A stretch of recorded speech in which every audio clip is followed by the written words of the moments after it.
Assalamu alaikum and Bismillahir Rahmanir Rahim. In the name of God, the most gracious, the most merciful. Waxaan doonayaa inaan halkan ka hambaliyo Somaliland waxa la wixii jooga oo dhan. Wixii Somaliland jecel, wixii raalli naga noqdo, Ilaahay raalli ha ka ahaado. Waxaan doonayaa inaan u sheego Somaliland isku duubnaada waka maanta la ictiraafay Somaliland. Israa'iil ugu horeysay maasha Allah ictiraafka Somaliland.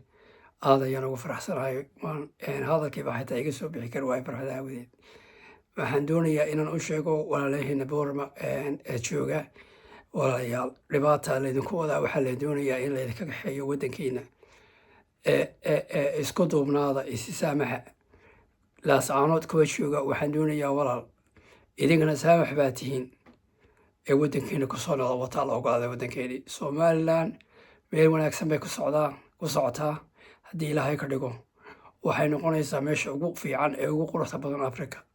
Somaliland waxay noqonaysaa Dubaydii labaad oo kale. Wanaaggaas la idinka hor joogay weligiin yaa leeyihiinba. Maasha Allah maanta Israa'iil ayaa ugu horeysay aqoonsigeennii waxaana ku xigaa wadamo kale oo badan. Isku duubnaada, iscaafiya, isisaamaxa wakaas farxadna maanta ku ciida.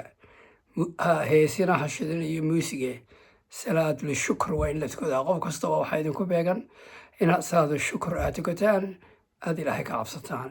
Assalaamu calaykum maanta hambaliyo recognition of Somaliland hambaliyo walaal. Assalaamu calaykum.